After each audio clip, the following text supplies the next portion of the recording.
ಬೆಳಗಾವಿಯಲ್ಲಿ ಲೋಕಾಯುಕ್ತ ಪೊಲೀಸರು ನಡೆಸಿದ ಮಹಾಬೇಟೆಯಲ್ಲಿ ನಗರ ಅಭಿವೃದ್ಧಿ ಕೋಶದ ಎಇಇ ಅಜಯ್ ಸಿಂಗ್ ರಜಪೂತ್ ಅವರ ಅಕ್ರಮ ಸಾಮ್ರಾಜ್ಯ ಬಯಲಾಗಿದೆ. ಬರೋಬ್ಬರಿ 14 ಕೋಟಿ ರೂಪಾಯಿಗೂ ಅಧಿಕ ಮೊತ್ತದ ಅಕ್ರಮ ಆಸ್ತಿ ಕಂಡು ಅಧಿಕಾರಿಗಳೇ ದಂಗಾಗಿದ್ದಾರೆ.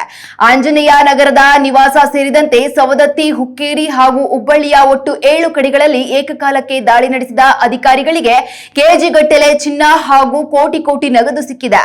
ಮನೆಯಲ್ಲಿ ಪರಿಶೀಲನೆ ನಡೆಸಿದಾಗ ಬರೋಬ್ಬರಿ 6 ಕೆಜಿ ಚಿನ್ನ, 5 ಕೆಜಿ ಬೆಳ್ಳಿ ಹಾಗೂ ಬ್ಯಾಂಕ್ಗಳಲ್ಲಿ ಇಟ್ಟಿದ್ದ 3.12 ಕೋಟಿ ರೂಪಾಯಿಗಳ ಡೆಪಾಸಿಟ್ ಪತ್ರಗಳು ಪತ್ತೆಯಾಗಿವೆ. ಇಷ್ಟೇ ಅಲ್ಲದೆ ಐಷಾರಾಮಿ ಕಾರುಗಳು, ಬೈಕ್ಗಳು ಮತ್ತು ವಿವಿಧ ನಗರಗಳಲ್ಲಿರುವ 18 ನಿವೇಶನಗಳ ದಾಖಲೆಗಳನ್ನು ಕಂಡು ಪೊಲೀಸರು ಶಾಕ್ ಆಗಿದ್ದಾರೆ.